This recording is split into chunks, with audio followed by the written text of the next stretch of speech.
అందరికీ నమస్కారం. Welcome to my channel. This is doctor RP Sudha. మనం ఇప్పుడు మాట్లాడబోయేది జూన్ నెల రాశి ఫలితాలు, జూన్ నెల ప్రెడిక్షన్స్ అన్నమాట. ద్వాదశ రాశుల వారికి ఎలా ఉందో చూద్దాము. దానికన్నా ముందు మనం ఎప్పుడు మాట్లాడేది గోచారం మాట్లాడుకుంటాము.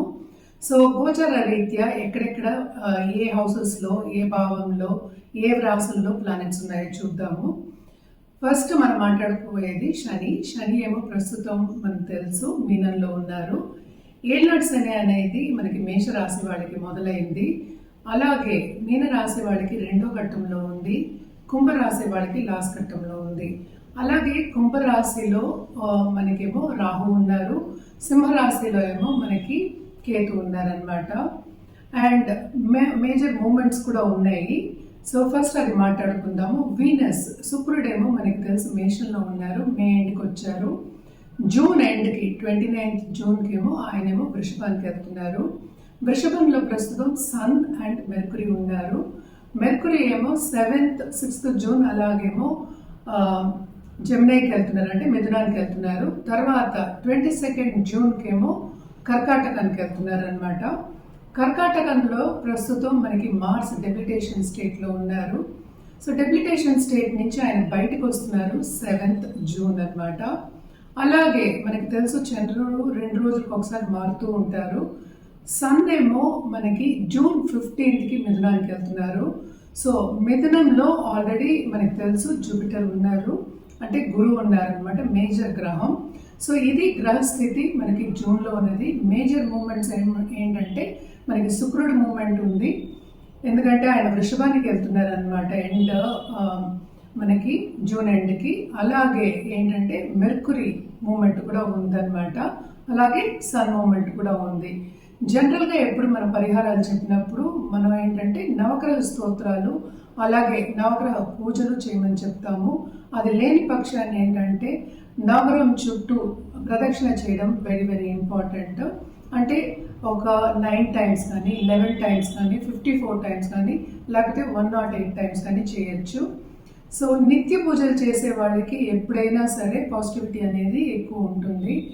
ఎప్పుడులాగే ఏంటంటే అన్ని నెలలు మనం మాట్లాడుకున్నట్టే కొన్ని రాసుల వారికి చాలా బాగుంటుంది, కొన్ని రాసుల వారికి అంత బాగుండదు. ఏదైనా మిశ్రమమే. లైఫ్ అనేది ఏంటంటే ఎక్కువ తక్కువలు అనేది మనం చూస్తూనే ఉంటాం అన్నమాట. సో ఇప్పుడు ద్వాదశ రాసుల వాళ్ళకి ఎలా ఉందో చూద్దాం.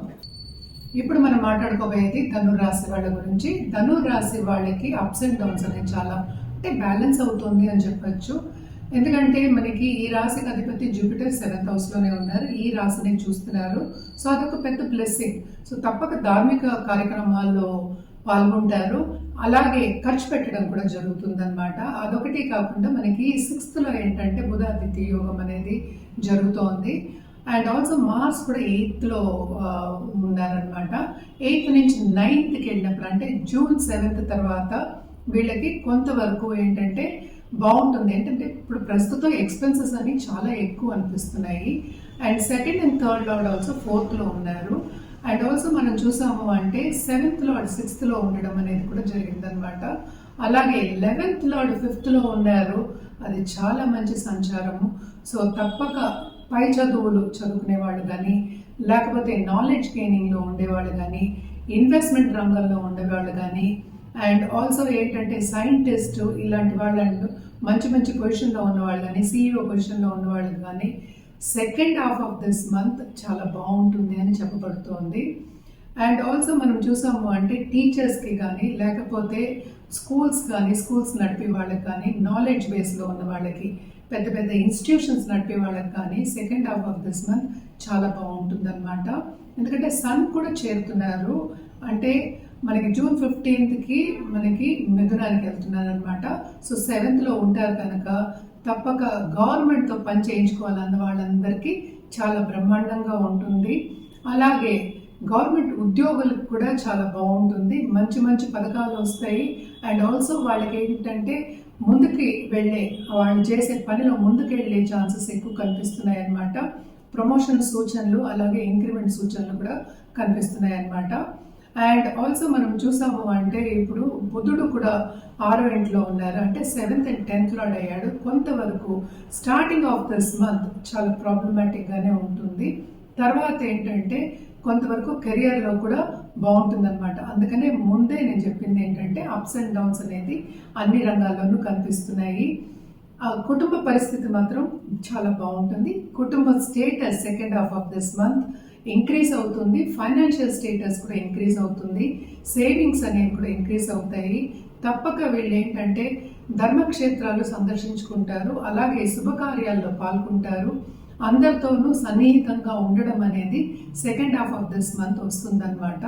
సో తప్పక వీళ్ళకి పరిహారాలు చేయవలసిందే. ఎందుకంటే స్టార్టింగ్ ఆఫ్ దిస్ మంత్ అంత బాగాలేదు కనుక, అండ్ ఖర్చులు చాలా అధికం, హెల్త్ విషయం కూడా కొంచెం సెన్సిటివ్ అయ్యే ఛాన్సెస్ ఉన్నాయి కనుక తప్పక పరిహారాలు చేయడం అనేది వెరీ వెరీ ఇంపార్టెంట్. పరిహారాల విషయానికి వస్తే మనం చేయవలసింది ఏంటంటే గురువు కాళ్ళు పట్టుకోవడమే. ఏ గురువు అయినా సరే, మన కుల గురువు అవ్వచ్చు, లేకపోతే సాయిబాబా, దత్తాత్రేయ, ఎవరైనా సరే, మనకి దక్షిణామూర్తి అవ్వచ్చు, లేకపోతే శివుడు అవ్వచ్చు, శక్తి రూపం అవ్వచ్చు, ఏ రూపమైనా కొలవడం అనేది వెరీ వెరీ ఇంపార్టెంట్ అన్నమాట. అండ్ ఆల్సో ఫైనాన్షియల్ ఇన్స్టిట్యూషన్స్లో కానీ, స్టాక్ మార్కెట్ ట్రేడింగ్లో ఉన్న వాళ్ళకి కానీ చాలా బాగుంటుంది. అండ్ ఆల్సో క్రియేటివ్ రంగంలో ఉన్న వాళ్ళకి, ఎస్పెషలీ ఆర్ట్ రంగంలో ఉన్న వాళ్ళందరికీ second half of this month చాలా బాగుంటుంది. వాళ్ళు స్టార్ట్ అయ్యే సూచన కూడా కనిపిస్తుంది. ఇంట్లోంచి బిజినెస్ స్టార్ట్ చేయడం కానీ, లేకపోతే వేరే బిజినెస్ స్టార్ట్ చేయడం కానీ, పార్ట్నర్షిప్ బిజినెస్ స్టార్ట్ చేయడం కానీ సూచనలు కనిపిస్తున్నాయి అన్నమాట. సో తప్పక ఈ పరిహారాలన్నీ చేయండి, ఇంకా బాగుంటుంది. ఎందుకంటే ఇప్పుడు థర్డ్ రాహు అయ్యాడు. సో తప్పక క్రియేటివిటీ అనేది పెరుగుతుంది బాగాను. అండ్ ఆల్సో మనం చూసాము అంటే 9th హౌస్లో మనకి మార్స్ ఉన్నాడు. మనం చూసాము అంటే 9th హౌస్లో మార్స్ దిగుతున్నారంటే సింహానికి, కేతుతో ఉంటారనమాట. సో కొంతవరకు ఏంటంటే భాగ్యం అనేది బయట అంటే ఫారిన్లో ఉన్న వాళ్ళందరికీ చాలా బాగుంటుంది. నిరుద్యోగులు కూడా ఉద్యోగ అవకాశం అనేది ప్రాప్తిస్తుందన్నమాట. మనం ఇప్పుడు మాట్లాడుకోబోయేది మకర రాశి వాళ్ళ గురించి. మకర రాశి వాళ్ళకి మిశ్రమ ఫలితాలు ఘోషిస్తున్నాయి అని చెప్పబడుతోంది. ఎందుకంటే ఈ రాశికి అధిపతి ఏమో 3వ ఇంట్లో ఉన్నారు. సో గుడ్ న్యూస్ ఏంటంటే తోబుట్టువులతో సన్నిహితంగా ఉండడం, మళ్ళీ కలయిక ఉండడం, అండ్ ఎప్పుడో లాంగ్ లాస్ట్ ఫ్రెండ్స్, మనకి టచ్లో లేరు అనుకున్న వాళ్ళు మళ్ళా కలవడం అనేది జరుగుతుంది. సెకండ్లో ఏమో రాహు ఉన్నారు. సో తప్పక ఫారిన్ సెటిల్మెంట్, ఫారిన్లో ఉన్న వాళ్ళు కానీ, ఫారిన్ అంటే బయట దేశాలతో బిజినెస్ చేసే వాళ్ళకి కానీ, ఆన్లైన్ బిజినెస్ చేసే వాళ్ళకి కానీ తప్పక కెరియర్ పాత్ అనేది కొంచెం బాగుంది, రాబడి అనేది కూడా బాగుందన్నమాట. మనం స్టార్టింగ్ ఆఫ్ దిస్ మంత్ చూసాము అంటే మార్స్ డెబిలిటేషన్లో ఉన్నారు, 7th హౌస్లో ఉన్నారు. అయినప్పటికీను కొంతవరకు కెరియర్ పాత్లో కూడా అప్స్ అండ్ డౌన్స్ అనేది చాలా ఎక్కువ కనిపిస్తున్నాయి. అంటే ఏంటి, స్టార్టింగ్ ఆఫ్ దిస్ మంత్ అంత బాగాలేదు ఫస్ట్ వీక్. ఎందుకంటే నాట్ ఓన్లీ డెబిలిటేషన్, ఆయన ఏంటంటే 10th డెబిలిటేషన్, చాలా మీకు పనిలో శ్రమ అనేది ఎక్కువ ఉంటుంది, యాంగ్జైటీ అనేది ఎక్కువ ఉంటుంది, అలాగే ఏంటంటే ప్రెషర్, వర్క్ ప్రెషర్ అనేది చాలా ఎక్కువ ఉంటుంది. అందుకోసం సతమత అవ్వడం అనేది కనిపిస్తుంది అనమాట. ఆయన కూడా మార్స్ ఏంటంటే మనకి దిగుతున్నారు ఎప్పుడు, జూన్ 7th. మార్స్ కేతు కూడా అంత మంచి కలయిక కాదు. సో మనం చూసాము అంటే చాలా మటుకు అంత మంచి పొజిషన్స్ లేవు, ప్లానటరీ పొజిషన్స్ ఈ రాశి వాళ్ళకి. ఈ గోచారం గురించి చెప్తున్నాం, ఎస్పెషల్లీ జూన్ నెల. సో కొంతవరకు వీళ్ళకి అప్స్ అండ్ డౌన్స్ చాలా ఎక్కువ కనిపిస్తున్నాయి అన్నమాట. Not only in career, financial సిచ్యువేషన్లో కూడా కనిపిస్తోంది. మనం చూసాము అంటే 3rd లార్డ్ కూడా 6th లో ఉన్నాడు. అలాగే మనకి 8th ఏమో అఫ్లిక్షన్ వచ్చింది.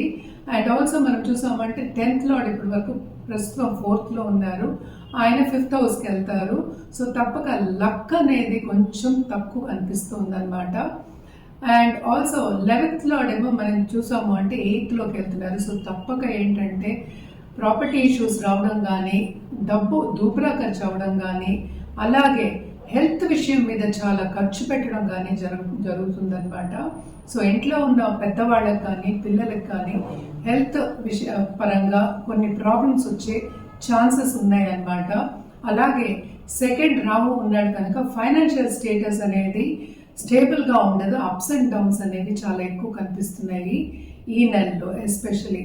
సో మనం చూసాము అంటే కెరియర్ పాత్లో కూడా వీళ్ళకి టెన్షన్తో పాటు ఉద్యోగ రీత్యా ట్రావెలింగ్ అనేది కొంచెం ఎక్కువ అనిపిస్తుంది. అండ్ ఆల్సో దాంట్లో శ్రమ పడడం కానీ అందరితోనూ కొంచెం సపోర్ట్ లేకపోవడం కానీ ఎక్కువ కనిపిస్తోంది అనమాట. సో ఇవన్నీ చూసేప్పటికీ మిశ్రమ ఫలితాలు ఘోషిస్తున్నాయని చెప్పడం జరుగుతోంది.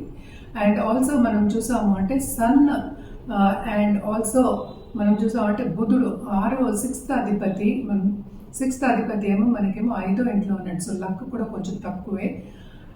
మనం చూసామంటే బిజినెస్ పీపుల్ కూడా అంటే ఏంటంటే రాబడి అనేది కొంచెం తక్కువ వస్తుంది ఈ నెలలో. అండ్ లోన్స్ తీసుకునే ఛాన్సెస్ కూడా ఎక్కువ కనిపిస్తున్నాయి అన్నమాట. సో వీళ్ళు ఏంటంటే కొంతవరకు పరిహారాలు చేయడం అనేది వెరీ వెరీ ఇంపార్టెంట్. స్టూడెంట్స్కి మాత్రం చాలా బాగుంటుంది. ఫారిన్లో వెళ్ళి చదువుకోవాలి, పై చదువులకి వెళ్ళాలి అనుకున్న వాళ్ళందరికీ తప్పక వాళ్ళు అనుకున్నది సాధిస్తారు. కొంతవరకు సెకండ్ హాఫ్ ఆఫ్ దిస్ మంత్లో మంచి సూచనలు కనిపిస్తున్నాయి అన్నమాట. అండ్ ఆల్సో మనం చూసాము అంటే మెర్కురీ మనకి 6th లార్డ్ 5th లో ఉన్నప్పటికీ పిల్లల పట్ల కూడా కొంచెం ధ్యాస పెట్టడం అనేది మంచిదన్నమాట. అండ్ ఆల్సో బిజినెస్ పీపుల్ కూడా second half of this month కొంత వరకు రాబడి వచ్చే ఛాన్సెస్ ఎక్కువ కనిపిస్తున్నాయి. అందరితో సన్నిహితంగా ఉండడం కూడా సెకండ్ హాఫ్ ఆఫ్ దిస్ మంతే కనిపిస్తుంది. కొంతవరకు హ్యాపీగా ఉండడం ఆ టైమే కనిపిస్తుంది అనమాట. అండ్ ఆల్సో మిశ్రమ ఫలితాలే ఘోషిస్తున్నాయి. మనం పరిహారాల విషయానికి వస్తే కనుక తప్పక శనికి పరిహారం చేయడం అనేది వెరీ వెరీ ఇంపార్టెంట్. శని జపం చేయడం కానీ, లేకపోతే శని పూజ చేయడం కానీ, లేకపోతే నవగ్రహాల చుట్టూ ప్రదక్షిణ చేయడం శనివారం చాలా మంచిది. అలాగే ఒక నల్ల కుక్కకి ఆహారం పెట్టడం శనివారం మంచిదన్నమాట. అండ్ ఆల్సో తైల దీపం సాటర్డే వెలిగించుకోవడం చాలా చాలా మంచిదన్నమాట. ఇవన్నీ చేసుకుంటూ ఉంటే కొంతవరకు మీకు పాజిటివ్ రిజల్ట్స్ అనేవి కనిపిస్తాయి. ఏదేనైనప్పటికీను ఈ రాశి వాళ్ళకి మిశ్రమ ఫలితాలే ఘోషిస్తున్నాయి జూన్ నెలలో.